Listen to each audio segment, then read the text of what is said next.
Welcome to TN science world. 8ஆம் வகுப்பு ஆங்கில வழி கல்வியில் பயிலும் மாணவ மாணவியரை வரவேற்பதிலே டிஎன் சயின்ஸ் வேர்ல்டு பெருமகிழ்ச்சி அடைகிறது. Today we see the lesson in 8th standard science unit 13 water. அலகு 13, 8ஆம் வகுப்பு அறிவியலிலே அலகு 13 என்கின்ற பாடத்திலே நீர் என்கின்ற பாடத்தை பற்றிய காணொளியை முழுமையாக இங்கு பாடக்கருத்தினை காண இருக்கின்றோம். At first we see the learning objectives of this lesson. Understand the importance and properties and use of water. நீரினுடைய முக்கியத்துவம், பண்புகள் மற்றும் பயன்களை புரிந்து கொள்ளுதல். Write the chemical equation for the reaction of water. நீரினுடைய வேதி வினைகளுக்கான வேதி சமன்பாடுகளை எழுதுதல். Explain water treatment methods. நீரை தூய்மைப்படுத்தக்கூடிய முறைகளை விளக்குதல். Discuss about the different methods of softening water. கடின நீரை மென்னீராக மாற்றும் பல்வேறு முறைகளை பற்றி கலந்துரையாடல். Know about the cause and consequence of water pollution. நீர் மாசுபாட்டிற்கான காரணிகள் மற்றும் நீர் மாசுபாட்டினுடைய விளைவுகளை பற்றி தெரிந்து கொள்ளுதல். List out the ways by which the water pollution may be controlled. நீர் மாசுபாட்டினை கட்டுப்படுத்தும் வழிமுறைகளை பற்றி வரிசைப்படுத்துதல். These are also called as the learning objectives of this lesson. And then we see the introduction of this lesson. நீர் என்று அமையாது உலகனின் யார் யாருக்கும் வான் என்று அமையாது ஒழுக்கு என்பது Thirukkural. Thirukkural says without water would be no life on the earth. Just like other living organism, we also need water to survive. We need water for so many activities like cooking, washing, cleaning and irrigation. Water resources are getting depleted nowadays because of growing demand for increasing the populations and lifestyle changes. There is also a reduction in the supply of water due to pollution of water source and climate change, which contributes to rising variability in rainfall. We all depend the rising variability in rainfall. We all depend on water for living, and so every individual is responsible for saving water. In this lesson we will learn about the sources, properties and uses of water, and also about the water pollution and water treatment method. நீர் இல்லையெனிலே பூமியில் உயிர்களே இருக்காது என்பது திருக்குறள் கூறுகிறது. பிற உயிரினங்களைப் போலவே உயிர் வாழ நமக்கு நீர் அவசியமாக உள்ளது.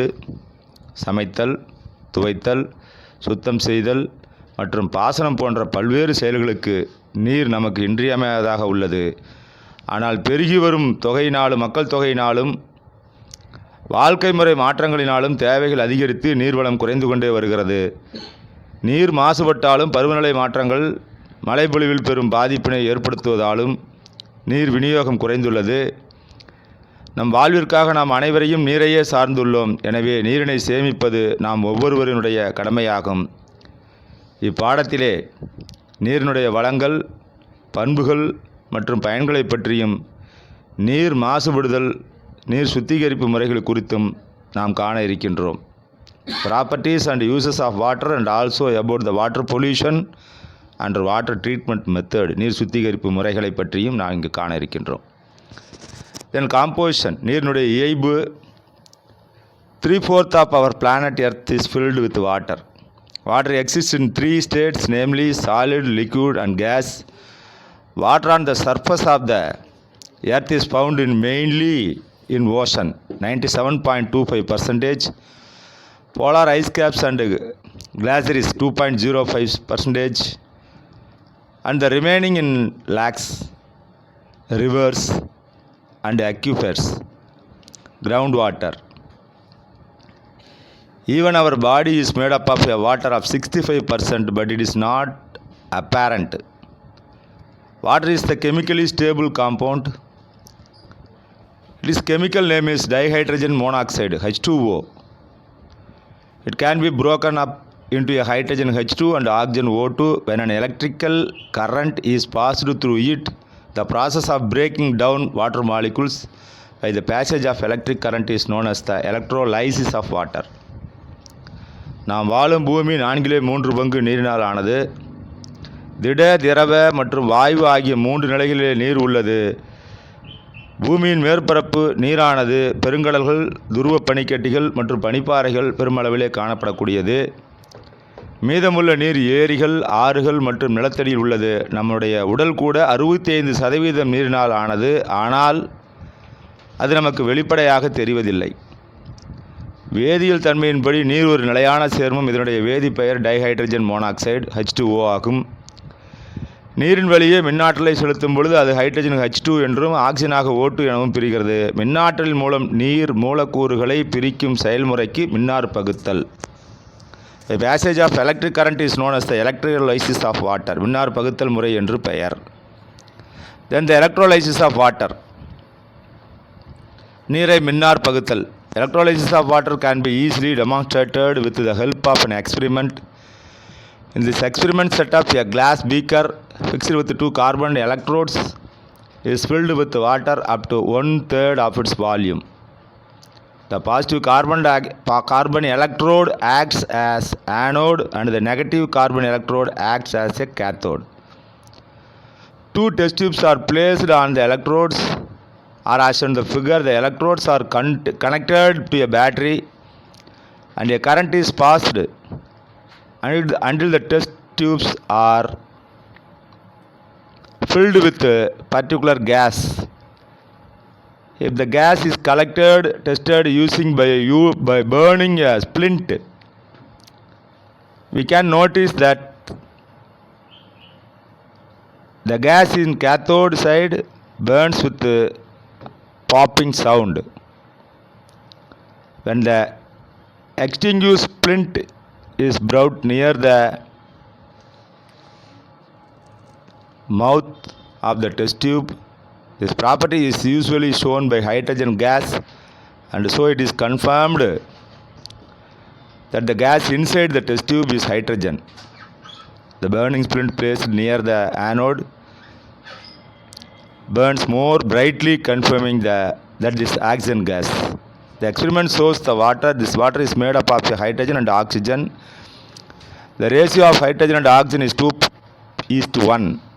Hence, for every 2 volumes of hydrogen collected at the cathode, there is 1 of the volume of oxygen collected at the anode. 2H2O electrolysis gives 2 hydrogen gas plus oxygen gas. நீரை மின்னார் பகுத்தலே ஒரு சோதனையின் உதவியுடன் எளிதிலே செய்து காண்பிக்க முடியும். இந்த சோதனை அமைப்பிலே 2 கார்பன் தண்டுகள் பொருத்தப்பட்ட ஒரு கண்ணாடி குடுவையிலே 1/3 நீர் நிரப்பப்படுகிறது. நேர் சுமை கொண்ட கார்பன் தண்டு ஆனோடாகவும் எதிர் சுமை கொண்ட கார்பன் தண்டு கேத்தோடாகவும் செயல்படுகிறது. 2 சோதனை குழாய்கள் படத்தில் உள்ளவாறு காட்டப்பட்டுள்ளது. கார்பன் தண்டுகள் பொருத்தப்பட்டுள்ளது. மின் தண்டுகள் மின் கலனுடன் இணைக்கப்பட்டு சோதனை குழாய்கள் ஒரு குறிப்பிட்ட வாயுவால் நிரப்பப்படும் வரை மின்னாற்றல் செலுத்தப்படுகிறது. நிரப்பப்பட்ட வாயுக்களை எரியும் தீக்குச்சி கொண்டு சோதிக்கும் பொழுது சோதனை குழாயின் அருகிலே தீக்குச்சி வந்ததும் கேத்தோடில் உள்ள வாயு பாப் என்ற ஒளியுடன் அணைவதையும் காணலாம். இத்தகைய ஓசை ஹைட்ரஜன் வாயுவை எழுப்பும் என்பதால் சோதனை குழாயின் உள்ளே இருப்பது ஹைட்ரஜன் வாயுவே என்பது உறுதியாகிறது. ஆனால் ஆனோடு அருகிலே கொண்டு செல்லப்படும் பொழுது தீக்குச்சி மேலும் பிரகாசமாக எரிகிறது. எரியும் வாயு ஆக்சிஜன் வாயு என்பதை இது உறுதி செய்கிறது. இந்த சோதனையின் மூலம் நீர் ஹைட்ரஜன் மற்றும் ஆக்சிஜன் வாயுக்களால் ஆனது என்பதை உறுதியாகிறது. ஹைட்ரஜன் மற்றும் ஆக்சிஜன் வாயுனுடைய விகிதம் 2:1 ஆகும். எனவே கேத்தோடில் சேகரிக்கப்படும் ஒவ்வொரு 2 பங்கு ஹைட்ரஜன் வாயுவிற்கும் ஆனோடில் 1 பங்கு ஆக்சிஜன் வாயு சேகரிக்கப்படுகிறது. இதை இங்கு கொடுக்கப்பட்டுள்ள சமன்பாடு நமக்கு தெளிவாக விளக்குகிறது. அதன் பின்னர் நாம் காண இருக்கக்கூடிய ஒரு செயல்பாடு, take some anhydrous copper 2 sulfate powder and place it in a watch glass. Add water drop by a drop to anhydrous copper 2 sulfate. Do you notice any color changes in the powder? You can notice the powder turning blue. It is a test for water. சிறிதளவு நீர் மற்றும் தாமிர 2 sulphate தூளை கண்ணாடி தட்டிலே எடுத்துக்கொண்டு அதனுடன் சிறிதாக நீரை சேர்க்க வேண்டும். தூளினுடைய நிறத்திலே மாற்றம் ஏற்படுவதை காண்கிறாயா? நிறமற்ற தூள் நீல நிறமாக மாறுவதையும் நீ காணலாம். இது நீரினை கண்டறிவதற்குண்டான சோதனை. இது மாணவர்களுக்காக கொடுக்கப்பட்டுள்ள ஒரு activity. Then we see the preparation of water. Water was first prepared in 1781 by English scientist Henry Cavendish. முதலாக இவரே இதை தயார் செய்தவர். He discovered hydrogen gas when active material reacted with sulfuric acid. The hydrogen gas released by highly inflammable and burned to form a colorless product called water. 1781 ஆண்டு Henry Cavendish என்ற ஆங்கில அறிவியல் அறிஞரால் நீர் முதலிலே தயாரிக்கப்பட்டது. செயல்திறன் மிக்க உலோகங்களை கந்தக அமிலத்துடன் சேர்க்கும் பொழுது ஹைட்ரஜன் வாயு வெளியேறுவதை அவர் கண்டறிந்தார். அவ்வாறு வெளியேறும் ஹைட்ரஜன் வாயு எளிதிலே எரியும் தன்மை கொண்டது. அதனை எரிக்கும் பொழுது நிறமற்ற விளைபொருளாக நீரை உருவாக்குகிறது. Inflammable and burn to form a colourless product called water என்பதை சமன்பாடுகள் வாயிலாக விளக்குகிறார். ஜிங்க் ப்ளஸ் சுத்தநாகம் plus H2SO4 gives zinc sulfate plus hydrogen gas. 2H2 plus O2 gives 2H2O. Water is also produced by the reduction of metal oxide by hydrogen, burning of hydrogen in air and burning of hydrocarbons in air. Respiration of plants and animals also releases water. உலோக ஆக்சைடை hydrogen மூலம் ஒடுக்குதல், காற்றில் ஹைட்ரஜனை எரித்தல் மற்றும் காற்றிலே hydro கார்பன்களை எரிதல் மூலம் நீர் உருவாகிறது. தாவரங்கள் மற்றும் விலங்குகள் சுவாசம் மூலமாகவும் நீர் வெளியேற்றப்படுகிறது. C6H12O6 plus 6O2 gives 6CO2 plus 6H2O plus energy. அதாவது glucose plus oxygen gives carbon di oxide plus water, நீர் மூலக்கூறுகளை உருவாக்குகிறது என்பதை இது விளக்குகிறது. Then more to know, Henry Cavendish was a British philosopher, scientist, chemist and physicist. Cavendish is noted by his discovery of hydrogen. He called the inflammable air. He mixed metals with strong acids and created hydrogen and created carbon dioxide also by combining metals with strong bases. Henry Cavendish என்பவர் ஒரு ஆங்கில தத்துவியலாளர், அறிவியலாளர், வேதியியலாளர் மற்றும் இயற்பியலாளர் ஆவார். இவர் hydrogen வாயுவை கண்டறிந்தார். ஹைட்ரஜனை எளிதில் எரியும் காற்று என இவர் அழைக்கின்றார். உலோகங்களை செறிவு மிகுந்த அமிலங்களுடன் கலந்து ஹைட்ரஜனை உருவாக்கினார். மேலும் உலோகங்கள் செறிவு மிகுந்த காரங்களுடன் சேர்ந்து கார்பன் டை ஆக்சைடையும் இவர் உருவாக்கினார் என்பது வரலாறு. Then the laboratory preparation of water, ஆய்வகங்களிலே நீரை தயாரித்தல் எவ்வாறு என்பது. The apparatus used for the preparation of water in the laboratories is as shown in the figure. In this method, pure hydrogen gas is passed through the anhydrous calcium chloride to absorb water vapor. If present dry hydrogen coming out of the opening is burnt with sufficient supply of water. The burned hydrogen gas forms droplets of water when it comes in contact with the cold flask. Distilled water without any dissolved matter is obtained by this method.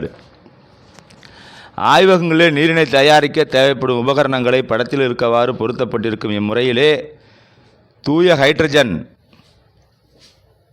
Vayu நீரற்ற calcium குளோரைடின் மீது செலுத்தப்படும் பொழுது தயாரிக்கப்படுகிறது. Hydrogen வாயுவில் உள்ள நீரானது உறிஞ்சப்படுகிறது. வெளிவரும் உலர்ந்த hydrogen வாயு போதுமான அளவு காற்றுடன் சேர்த்து எரிக்கப்படுகிறது. அது குளிரூட்டப்பட்ட குடுவையின் மீது படும் பொழுது நீர்த்துளிகள் உருவாகிறது. இம்முறையின் மூலம் வீழ்படிவு அற்ற தூய வாழை வடிநீர் பெறப்படுகிறது என்பது நீர் தயாரித்தல் என்ற ஆய்வக படத்தின் வாயிலாக எளிதாக தூய நீரை பெறக்கூடிய முறையை இங்கு உங்களுக்கு விளக்கப்பட்டுள்ளது. Then the properties of water, நீருடைய பண்புகள். Water has some important properties which are familiar to us, but these properties are unique water. Some of the physical and chemical properties explained as below. நீரானது நாம் அறிந்துள்ள சில பண்புகளை கொண்டுள்ளது. இவை நீருக்கே உரியவை. ஒரு சில இயற்பியல் மற்றும் வேதியியல் பண்புகளே கீழே விளக்கப்பட்டுள்ளது. Then the physical properties of water, இயற்பியல் பண்புகள், அதனுடைய நேச்சர், தன்மை.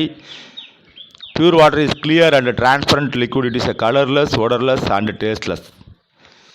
தூய நீரானது ஒளி ஊடுருவக்கூடிய தெளிவான திரவமாகும். அதற்கு நிறம், மனம், சுவை ஆகியவை இல்லை. Then the boiling point of water, The boiling point of water is 100 degrees centigrade at 1 atmospheric pressure 1 atm. At this temperature, water boils and changes into steam. The boiling point of water increases with the increase in pressure. For example, when a pressure cooker is heated, a high pressure is built inside it.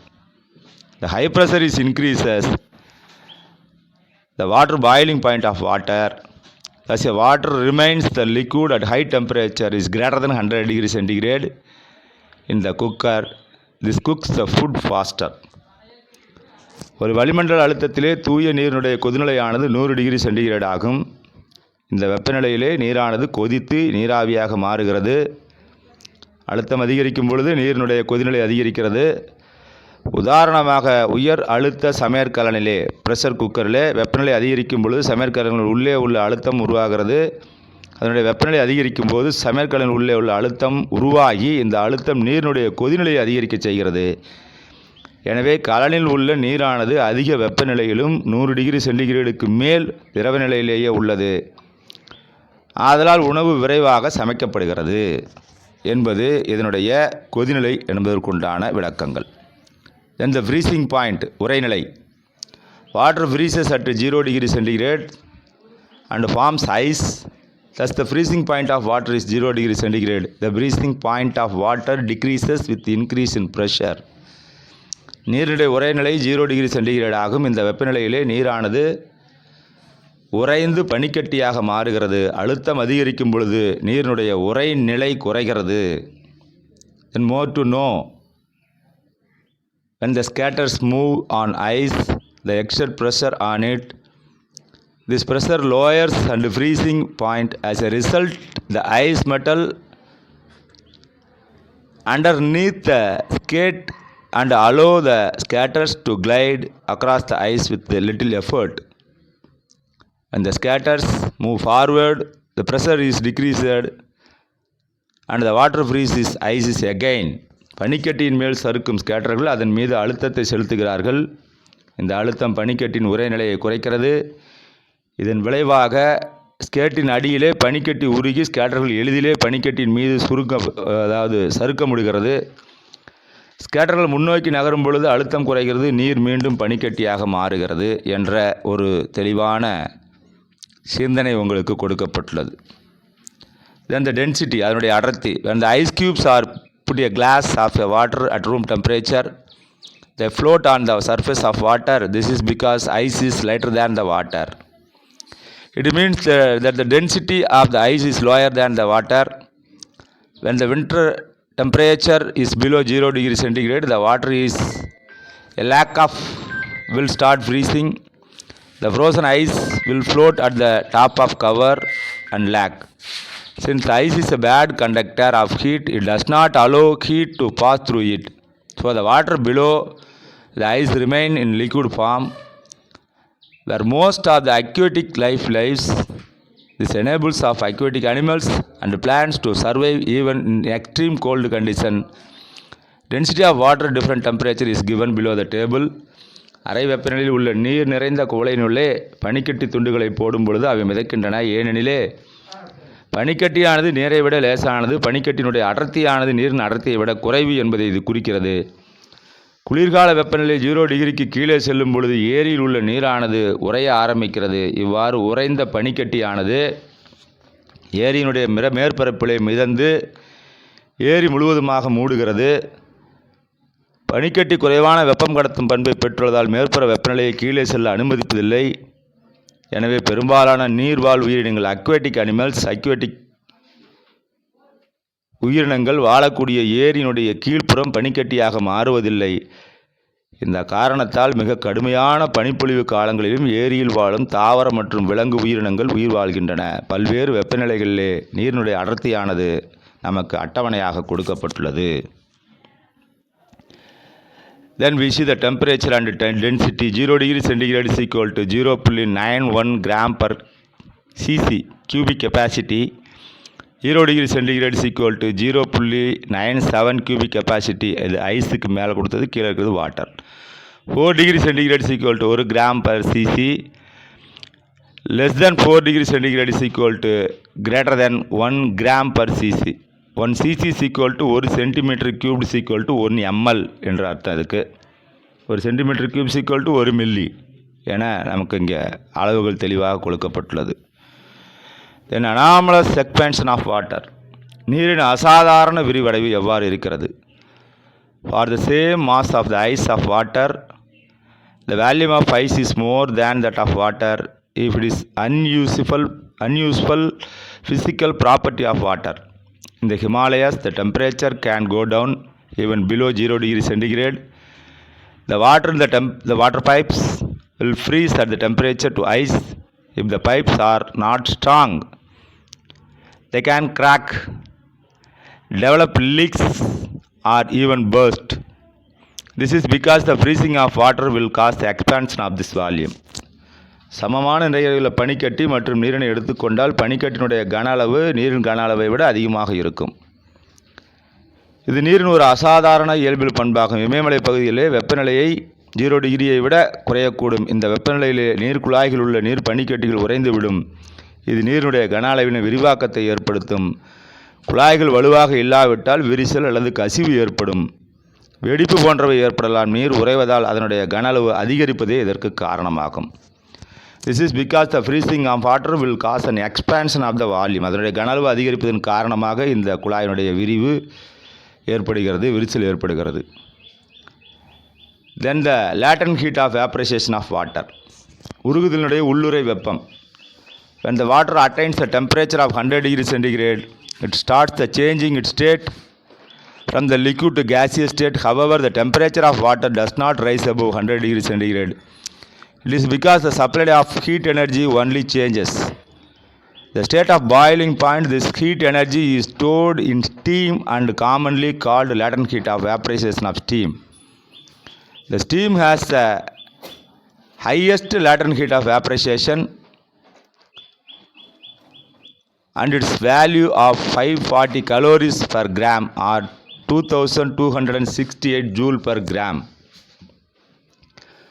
உருகுதலுடைய உள்ளுறை வெப்பம் என்பது ஒரு குவளையிலே சில பனிக்கட்டிகள் துண்டுகளை எடுத்துக்கொண்டு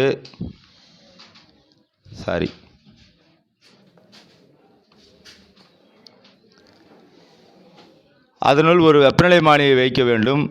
குவளையை சூடுபடுத்தும் பொழுது பனிக்கட்டி முழுவதும் உருகும் வரை வெப்பநிலை மாற்றம் இருக்காது, ஏதும் இருக்காது. கொடுக்கப்பட்டுள்ள வெப்பம் எங்கே செல்கிறது எனக்கு நமக்கு தோன்றலாம். பனிக்கட்டியை திடநிலையிலிருந்து திரவ நிலைக்கு மாற்றுவதற்கு வெப்ப ஆற்றல் பயன்படுத்தப்படுகிறது. பனிக்கட்டி திடநிலையிலிருந்து திரவநிலைக்கு மாற்றுவதால் வெப்ப ஆற்றல் பயன்படுத்தப்பட்டு தண்ணீராக மாற்றுவதற்கு தேவையான வெப்ப ஆற்றலுடைய அளவு பனிக்கட்டினுடைய உருகுதலினுடைய உள்ளுறை வெப்பம் என அழைக்கப்படுகிறது. பனிக்கட்டியானது மிகவும் அதிக உருகுதலின் உள்ளுறை வெப்பத்தை கொண்டுள்ளது. அதனுடைய மதிப்பு 80 கலோரிகள் பர் கிராம் எனவும் அல்லது 336 ஜூல் பர் கிராம் எனவும் அழைக்கப்படுகிறது. இது உருகுதலினுடைய உள்ளுறை வெப்பம். அதற்கு முன்னதாக லேட்டன்ட் ஹீட் ஃபியூஷன் என்பதை பற்றி நாம் இப்பொழுது பார்த்தோம், உருகுதலினுடைய உள்ளுறை வெப்பத்தை பற்றி. அதற்கு அடுத்தபடியாக latent heat of vaporisation of water, நீர் ஆவியாதலுடைய உள்ளுறை வெப்பம். நீரானது 100 டிகிரி சென்டிகிரேடு வெப்பநிலையிலே அடையும் போது திரவ நிலையிலிருந்து வாயு நிலைக்கு மாற்றம் அடைகிறது. எனினும் நீருடைய வெப்பநிலை 100 டிகிரிக்கு மேல் உயராது. ஏனெனில் கொடுக்கப்படும் வெப்ப ஆற்றல் கொதிக்கும் நீரின் இயற்பியல் நிலையில் மட்டுமே மாற்றுகிறது. இந்த வெப்ப ஆற்றல் நீராவியினுள் சேமிக்கப்படுகிறது. இது நீர் ஆவியாதலின் உள்ளுறை வெப்பம், latent heat vaporisation of water என்று பெயர் இதற்கு. நீராவியானது மிகவும் அதிக ஆவியாதலின் உள்ளுறை வெப்பத்தை கொண்டுள்ளது. அதனுடைய மதிப்பு 540 கலோரி பர் கிராம் அல்லது 2268 ஜூல் பர் கிராம் என அழைக்கப்படுகிறது. Then the specific heat capacity, தன்வெப்ப ஏற்புத்திறன். The amount of heat that is needed to raise the temperature of unit mass of the substance by 1 degree centigrade is called as a specific heat capacity of the substance. ஒரு பொருளினுடைய ஓரளவு வெப்பநிலையை 1 degree சென்டிகிரேடாக உயர்த்த தேவைப்படக்கூடிய வெப்பத்தினுடைய அளவு அப்பொருளினுடைய தன்வெப்ப ஏற்புத்திறன் என்று பெயர். The specific heat capacity of water is very high. 1 gram of water requires 1 calorie of heat raise up temperature by 1 degree centigrade. அனைத்து விதமான திரவங்களும் நீரினுடைய தன்வெப்ப வெப்பத்திறனுக்கு மிகவும் அதிகம். 1 கிராம் நீரினுடைய வெப்பநிலையை 1 டிகிரி சென்டிகிரேட் உயர்த்துவதற்கு 1 கலோரி ஆற்றல் தேவைப்படுகிறது. Thus, the water can absorb a lot of heat is retained it for a longer time. This property of water used to cool engines. Water is circulated around car engine using the radiator pump, and the heat is absorbed that the engine protected from getting too hot. அதிக வெப்பத்தை உறிஞ்சிக்கொண்டு நீண்ட நேரம் அதனை தக்க வைத்துக் கொள்ள முடியும். இந்த நீரினுடைய இத்தகைய பண்பானது இயந்திரங்களை குளிர்விக்க பயன்படுத்தப்படுகிறது. ரேடியேட்டர் பம்பை பயன்படுத்தி கார் இயந்திரத்தின் உள்ளே நீரை செலுத்தும் பொழுது நீரானது ரேடியேட்டரில் உள்ள வெப்பத்தை உறிஞ்சிக்கொண்டு இதனால் இயந்திரம் சூடாகாமல் பாதுகாக்கப்படுகிறது. Then we see the chemical properties. எவ்வாறு இருக்கிறது என்று பார்க்க வேண்டும். வேதியியல் பண்புகள். Action towards litmus paper. Litmus தாள் மீது வினை. தூய நீர் நடுநிலையானது. இது லிட்மஸ் தாள் மீது எந்த விதமான மாற்றத்தையும் ஏற்படுத்தாது. Pure water is a neutral and it shows no action towards the litmus paper. Stability. இதனுடைய நிலைப்புத்தன்மை. Water is a very stable compound. It does not decompose into element.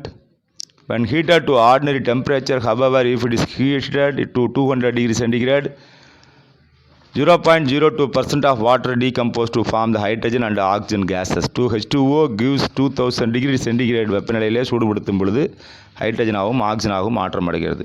நிலையான சேர்மம் நீர் என்பது. தென் கிறிஸ்டலாட்டிக் நேச்சர். மூன்றாவதாக நாம் காண இருப்பது catalytic nature. வினையூக்கும் தன்மை. Water acts as a catalyst in a number of reactions. Perfectly dry hydrogen and chlorine gases do not react in the presence of sunlight. However, in the presence of trace of water, the reaction takes place with expansion to produce hydrogen chloride. நீரிலே பல வேதி வினைகள் வினையூக்கியாக செயல்படுகிறது. It is also called as a catalyst. உலர்ந்த hydrogen மற்றும் chlorine வாயுக்கள் சூரிய ஒளியின் முன்னிலையிலே வினைபுரிவதில்லை. எனினும் சிறிதளவு நீரினுடைய முன்னிலையிலே வெடிப்புடன் வினைபுரிந்து ஹைட்ரஜன் குளோரைடை தருகிறது. H2+Cl2 gives moisture and sunlight. அதாவது ஈரப்பதம் சூரிய ஒளியின் முன்னிலையில் 2HCl ஹைட்ரோகுளோரிக் அமிலத்தை கொடுக்கிறது என்பது இதனுடைய கேட்டலிஸ்ட் நேச்சர், வினையூக்கினுடைய தன்மை. Then we see the reaction with metal. உலோகங்களுடன் வினைபுரிதல். Water reacts with some metals such as sodium, potassium and calcium react vigorously with water at room temperature. Sodium reacts with water to form a hydrogen gas and sodium hydride solution. Due to the heat evolved in the reaction, and hydrogen gas catches fire and burns. நீர் சில உலோகங்களோடு வினைபுரிந்து அறை வெப்பநிலையிலே sodium, potassium மற்றும் calcium போன்ற சில உலோகங்களோடு நீர் அதிவேகமாக விக்ரஸ்லி வினைபுரிகிறது. Sodium நீருடன் வினைபுரிந்து ஹைட்ரஜன் வாயு மற்றும் சோடியம் ஹைட்ராக்சைடு கரைசலை தருகிறது. இந்த வினையிலே வெளியேறும் வெப்பத்தினால் ஹைட்ரஜன் வாயு தீப்பிடித்து எரியக்கூடிய தன்மை கொண்டது. In this reaction, the hydrogen gas catches fire and burns. 2Na plus 2H2O gives 2NaOH plus H2. அதற்கு அடுத்தபடியாக ஒரு செயல்பாடு. Fill a thorough with water. Cut a small piece of sodium with a knife and carefully drop it in the water. Sodium reacts with the water and darts across the surface of water. A flame produced is also seen near the surface. ஒரு குடுவையிலே சிறிய நீரால் நிரப்பவும் சுத்தியிலுள்ள சோடியத்தை சிறு துண்டுகளாக வெட்டி நீரினுள் போடவும் sodium நீருடன் வினைபுரிந்து நீருடைய மேற்பரப்பு முழுவதுமாக நகர்கிறது. மேலும் நீரினுடைய மேற்பரப்பிலே ஒரு சுடர் எரிவதையும் நாம் காணலாம். These are the activity.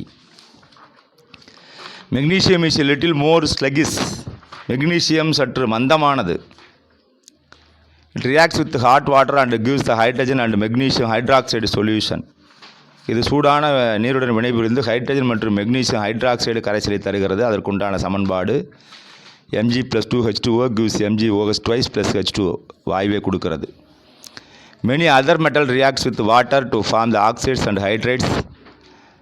Iron is one such a metal which forms iron oxide called rust. Rust என்பது துருப்பிடித்தல்.